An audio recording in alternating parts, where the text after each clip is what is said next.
ready to rumble. Schilling Show Unleashed on the Seven Thunders Media Network.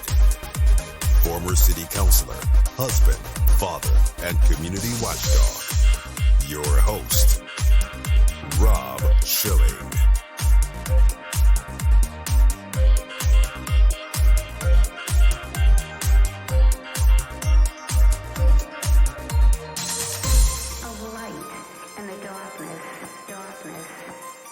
Welcome to the Schilling Show Unleashed Podcast. Remember, your direct support makes our show possible, and you can directly support this podcast by visiting shillingshow.com and then clicking on the Patreon banner at the top of the page to make the a Schilling monthly Show Unleashed contribution. Podcast welcomes We appreciate James D. your Agresti, support. the president of Just Facts, a research and educational institute dedicated to publishing rigorously documented facts about public policy issues. And today's topic, electric cars are not zero-emission vehicles. And Jim Agresti, welcome to the Schilling Show Unleashed podcast. Rob, it's an honor. I want to talk first of all about the push into EVs. I don't have an EV. I have no inclination to get one, but I feel like I'm being pushed. Am I imagining that? No, and they're pushing you with your own money. Yeah. Right? They're subsidizing these with federal funds and state and local funds on top of that. Sometimes they can be quite a large amount of money, in excess of $10,000 once you add the state and local funds. Plus, they're subsidizing it along the way down in the manufacturing side. And now California require all new vehicle sales by 2035 to be what they call zero-emission vehicles, like electric cars. But that very phrase is actually a farce. Yeah, this is really interesting. As a former Californian, I look back and I'm so glad that I left almost 25 years ago. But there are a lot of issues with the California ban. I'm going to take one right off the bat, is that there's a lack of charging infrastructure. I've been in California traffic before. I know people who used to commute for 2 hours one way in the morning. How is this ever going to work? Yeah, but that is a really good question, because what happens if you say, well, I have this capacity, but you get delayed?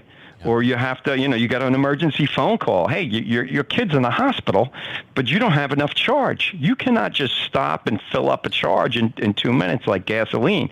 So there are logistical problems. And as we all know, California's grid can't handle the electricity that it demands right now.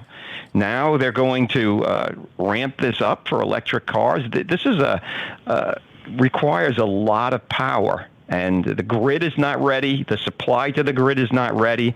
And it's not going to be an easy transition. And I'm not sure they'll be able to pull it off. There'll definitely be pain along the way. But even if there is that pain, I don't think they're going to get there.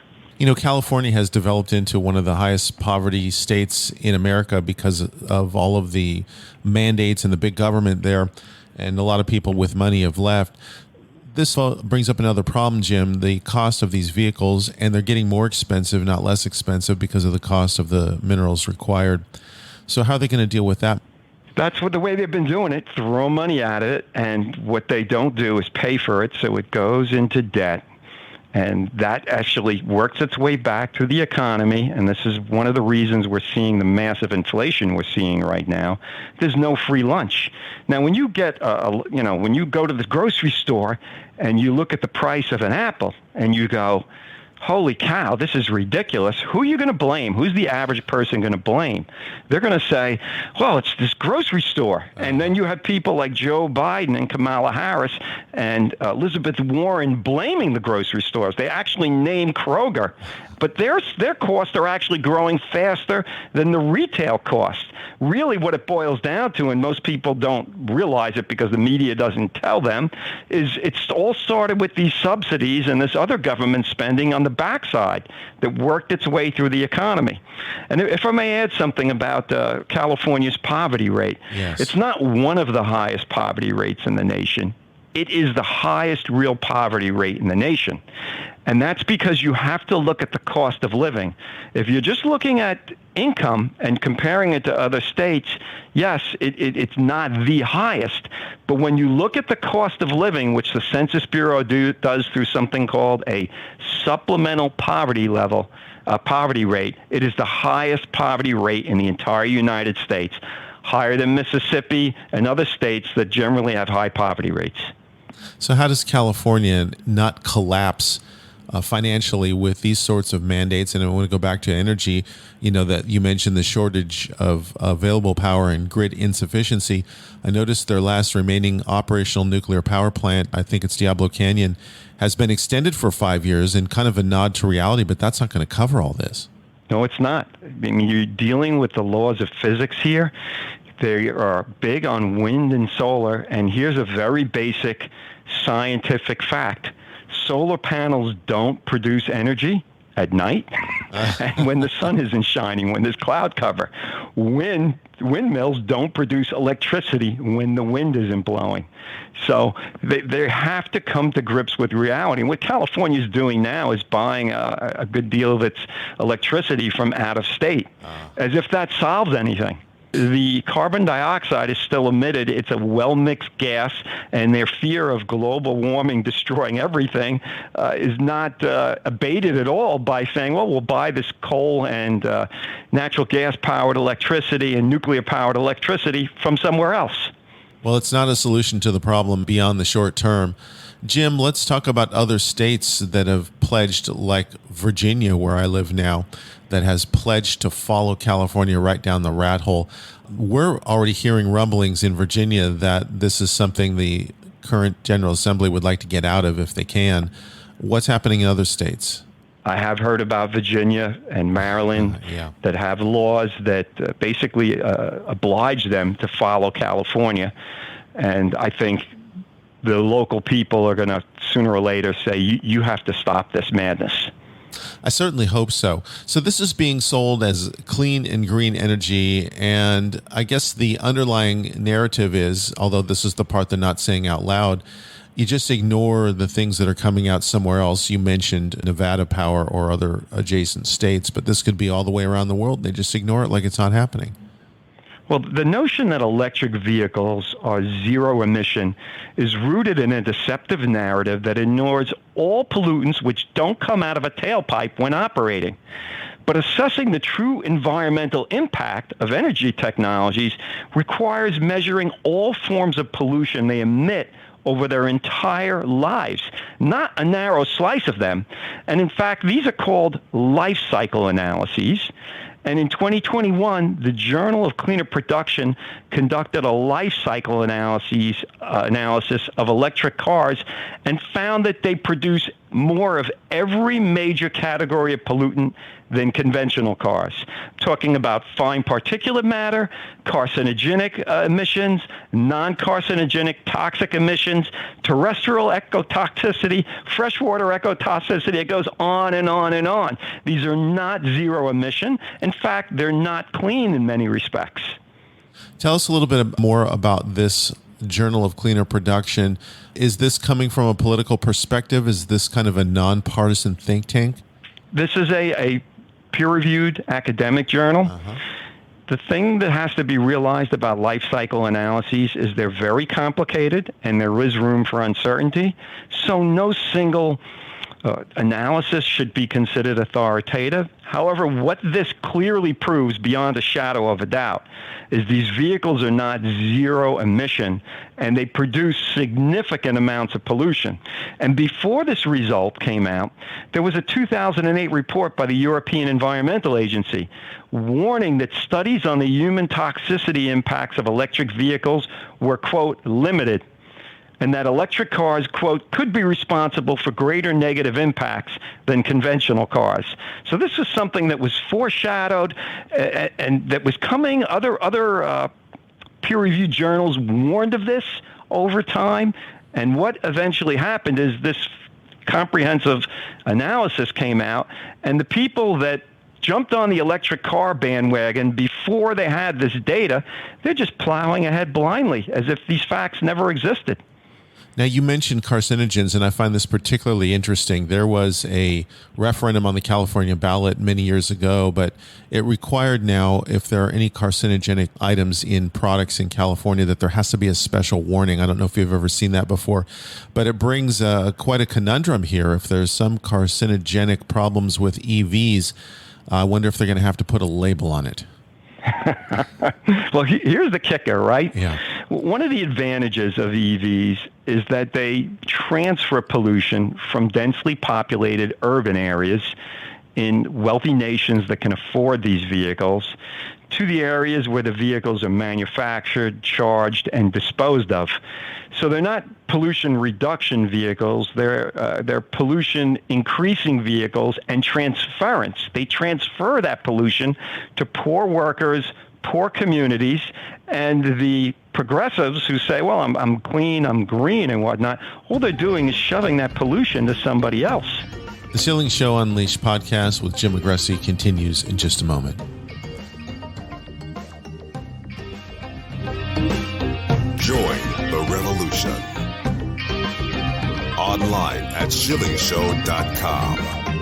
BorderHawk.news is a one-stop shop with the latest news about immigration nationalism and globalism. The BorderHawk staff daily curates immigration news stories and, in the fashion of the Drudge Report, updates the site with cutting-edge content and original first-class commentary. BorderHawk.news highlights national and international media reports, tweets, and nuggets buried in local news blurbs, polls, video clips, and policy research.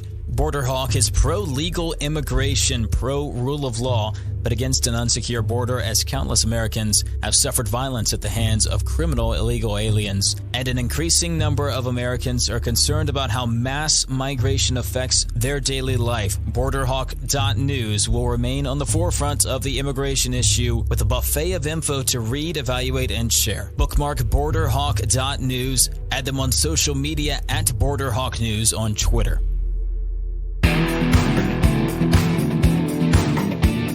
Schilling Show Unleashed.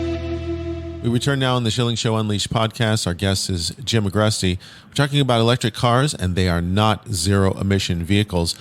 We were talking about kind of outsourcing the pollution, and this should be something that people are very concerned about, who claim, as you mentioned, to care about poor nations and the workers in those nations. Why is there not a greater discussion of this in the United States, or are we just missing it? I think we're just missing it. I think the media is often complicit with whatever agenda the left is pushing. They will not give people a full view of the issue.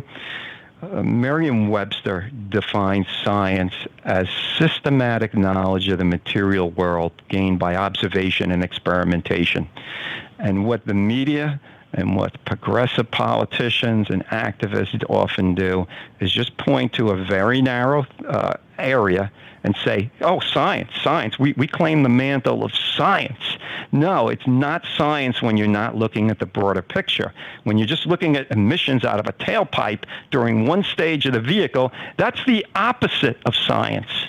And not only that, cars have gotten so clean, their engines over time, that the greater form of emission from cars right now is road tire and brake wear. And all these forms of pollution are worse in electric vehicles than standard cars because the electric vehicles are 24% heavier than their conventional counterparts. That figure comes from a 2016 paper in the journal Atmospheric Environment. And that would be, now we require special tires and we require larger and special brakes. And of course, the heavier vehicles on the road, I understand where that would cause more road wear. These are all things I've never heard discussed outside of your excellent paper on the subject. So are these things going to be brought into the mainstream of discussion anytime soon that you could see? Has anyone else talked about it? Well, thank you for your kind words. And I've seen people here and there that have talked about it. There's a site I write for called What's Up With That, Anthony Watts, and they are on top of this. But I have never seen this in any major media outlet. So if it's going to get out, it's just a matter of whether or not people like you and I are successful in pushing this message beyond our core audiences. There's also great issues in manufacturing and mining of these rare earth materials that are required, particularly for the batteries. I heard the amount of lithium required for a single battery is astronomical. So how are we going to get past the manufacturing problems, and are we going to allow the mining of lithium and other sorts of things here in America? So There's a 2018 article in the journal Environmental Research Letters, and it stated that a failure to account for the environmental implications of lithium mining to make batteries for electric cars, quote, would directly counter the intent of incentivizing electric vehicle adoption and needs to be urgently addressed. So, as we know, a lot of this stuff is made in China.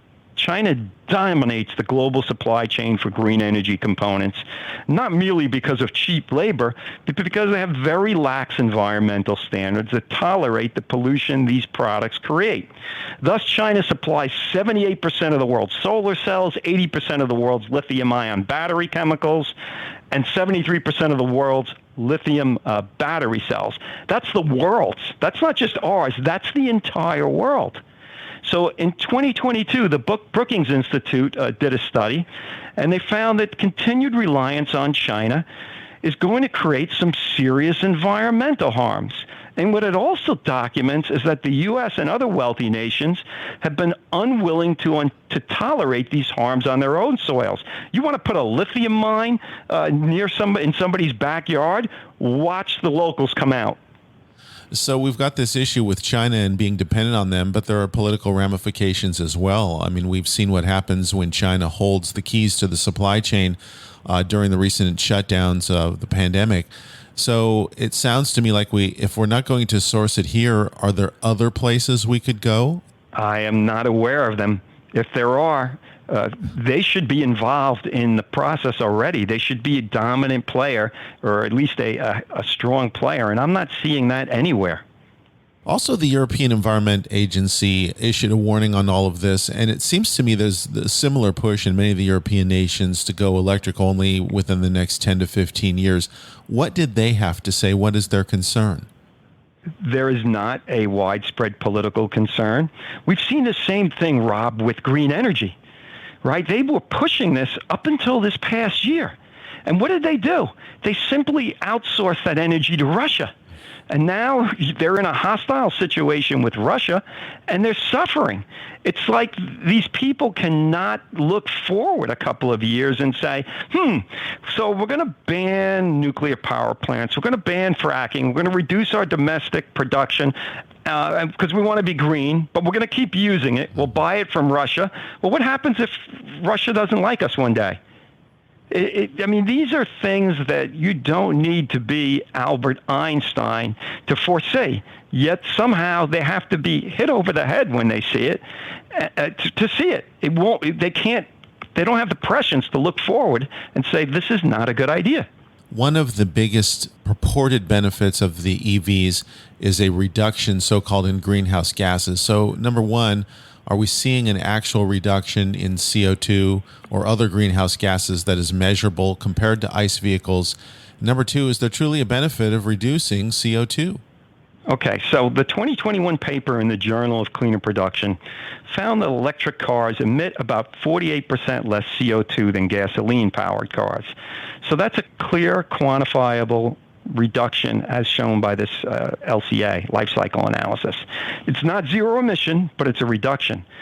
However, there was a LCA produced by a German institute, and it found that an electric Tesla Model 3 emits 11 to 28% more CO2 over its lifespan than a diesel Mercedes C220D. So when it comes to diesel cars, there really isn't much of an advantage, if any. But whether or not this reduced it, let's just say electric cars could reduce overall CO2 emissions from cars by 75%. There's no clear evidence that's going to help anyone. And I'll tell you why. Contrary to the common claim from California Governor Newsom and many in the media, and you'll hear AOC use this term continually, there is no evidence of a climate crisis. Ever since people had been complaining, hey, global warming is going to kill us all, which started about 30 years ago, scientists have been tracking a wide array of environmental and human welfare measures related to climate change. And guess what? They've stayed level or improved for more than 3 decades. I'm talking about foliage productivity, extinction rates, forest cover, agricultural production, coastal flooding, rainfall, droughts, hurricanes, tornadoes, extreme weather fatalities. No matter where you look, you will find that these indicators show no indication of a climate crisis. My concern overall as I look at these policies that don't seem to make sense and what appears to be happening in California, Jim, is that this is an attack, a government attack on American mobility and autonomy. Do you see any problems there? Yeah, absolutely. I mean, when government starts taking away freedoms for what seems to be no good reason, I think there's grave reason to be concerned. And not only that, when they're lying, when they're openly lying, unless Gavin Newsom is totally ignorant about electric cars, he knows full well they're not zero-emission vehicles. And another layer of deception he uses is he refers to carbon dioxide as carbon. Now, carbon dioxide is a organic, generally non-toxic, non-carcinogenic gas. It is not carbon, okay? Just like H2O, water, is not hydrogen. So he's using this form of deception, again, carried by people in the media, to make people believe we're talking about a toxic, dirty gas when we're not. Where do we go with this? What are the ultimate consequences if this policy is continued and adopted across America? I don't have to hypothesize. We can see the consequences in Germany. They're a little bit ahead of us on this. Their electricity rates are 3 times greater than ours on average. California, their electricity rates are the highest in the continental United States, 77% higher than the national average. And what do they get for this? If you look at the list of the most polluted cities in America when it comes to air quality, it is dominated by California. The top 1, 2, 3, 4, 5 positions, depending on the pollutant, are all cities in California. So one has to ask, what is the trade-off here? Now, don't get me wrong. There are plenty of other factors that contribute to what's going on in California. We can't say, hey, this is all their green energy agenda is solely responsible for their high poverty rate or for their high pollution. There are many other things going on. But clearly, this is not going to solve a large-scale problem. It's not. In fact, we just see the problems are worse where these policies are implemented. So is this switch a fait accompli? Are we just done with the ICE vehicles and better get ready to own an electric vehicle in America? I don't believe that. I mean, we're talking about prognostication here, and I do facts. But unless something drastic changes with electric vehicles, an improved technology, a better battery, a better way to charge, eventually there's going to be harms, and things are going to have to cycle back, swing back, and say, hey, this isn't working out. We need to do something else. Jim Agresti, if people want to get more information on the work you do at Just Facts or read this piece on electric cars, tell us how they can do that. So our main website is justfacts.com, but this particular article is on our website, justfactsdaily.com, where we debunk what's going on in the media and the popular narratives of the day with actual facts. It's very important information. I hope a lot of people will get it. Jim Agresti, thanks for joining us today on the Schilling Show Unleashed podcast. Rod, thank you for having me. That concludes another edition of the Schilling Show Unleashed podcast. Visit us online at shillingshow.com, where you can directly support this podcast by clicking on the Patreon banner at the top of the page and making a monthly donation. Your support is essential for the continuation of the Schilling Show Unleashed podcast. Until next time.